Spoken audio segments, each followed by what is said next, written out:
So, one of the best directors working today just dropped another movie. Let's talk about Park Chan-wook's No Other Choice. No Other Choice follows a guy who is ruthlessly fired from his job as he embarks on a journey to eliminate all competition in order for him to get his job back. So let's start with the obvious. As probably no one will be surprised to hear, the direction here is absolutely on another level. The amount of transition, original shots, you just don't see this every day. This is easily one of the best directed films of the year, might be the best. The only other that's coming to mind are One Battle After Another and Sinners. But you just don't see this every day. Sure, I get that after so many acclaimed epic works from him, this isn't shocking anymore. But I still think it's important to point it out, because this isn't normal. We shouldn't be taking this for granted. This film has an insane amount of sauce. And while it's pretty easy to get lost in all that technical precision, the rest of the film is just as strong. The acting is fantastic across the board. The lead actor, I'm not even gonna try to pronounce his name, I'm sorry. He delivers an extremely fun and just off-the-rails performance. It's kind of crazy, so many moods, so many tones he has to switch between on this wild ride. Yet his character never gets lost, even though the character itself isn't particularly complex, because he really is driven by one simple motivation, and that is to get his job back. Because who is he without it really? He isn't really defined by some extreme personality traits, because he is basically a portrait of someone who has given most of his time and effort to his job, and why wouldn't he? It puts him in a higher society, allows him to provide for his wife and kids, and yet you can feel a kind of distance between him and his kids. Especially his daughter, who is generally closed off. And because he's a man who feels that losing his job kind of equals losing his identity, he decides, as I already told you, to take matters into his own hands, and that journey is wildly entertaining. Unfortunately, I think the film peaks almost halfway through with an absolutely brilliant semi-action, semi-comedy, semi-drama scene inside the house. If you've seen the movie, you know what I'm talking about. It's seriously one of the most memorable scenes of the entire reel, something I'll remember for a long time. It's just kind of the pinnacle of Park Chan-wook's filmography. It's entertaining, fun, complex, emotional, but silly, you know? It's just kind of everything you want from a movie scene, really. It's just perfection. But everything that comes after is still absolutely worth it. Even the final confrontation is fun and devilish in a completely different way.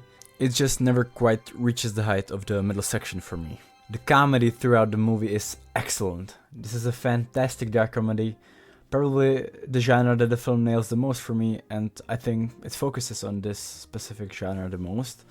But at the same time, it works as a sharp piece of social commentary and many different genres. But I gotta say, the comedy was the strongest part of the movie for me. And I gotta say that the ending is brilliant. One specific part of the ending didn't entirely work for me. It is the subplot with the main character's daughter. No spoilers, but the rest of the ending completely worked for me. Everything clicks together beautifully. And one more thing worth highlighting is the music. I honestly don't know if it's an original score or licensed classical music, but there's one reoccurring motif, and every time it comes back, it is exactly the way it should. I really love that part. However, despite all this praise, the film definitely isn't perfect. Even though it's incredibly entertaining, the runtime is a bit bloated, especially from a structural standpoint. It gets a bit repetitive for my taste, especially the second half, as I said already. And I understand that Park Chan-wook didn't want to create another Oldboy, but that's a movie with the same, if not deeper, thematic weight, and it's still structured and built in a way that keeps you fully immersed from start to finish. While No Other Choice sometimes meanders, it's not consistently gripping, it flows nicely, and it works, but I honestly want it to be pulled in even more. I love the film, I admired it, hell, it's one of the best movies of the year, but emotionally it didn't consume me. Another smaller gripe I have with this film is some of the plot logic. Sometimes it's a bit much for me. I know I shouldn't care, and I'm not taking points away from it, but some things just didn't sit right with me. Some things were too coincidental for my taste. I'm sure you know what I'm talking about if you've seen the film. I'm a little nitpicking prick. Yeah. You're a little nitpicking prick. That's what you are, a little nitpicking prick. That said, the movie is awesome. I had a great time. It's entertaining, funny, thematically rich, and it keeps surprising you again and again. It was a great theater experience, and I'm just glad that movies like this keep coming out. We are extremely lucky, honestly. Now I have to admit something a little awkward. Before this film, the only Park Chan-wook movie I'd seen was Oldboy.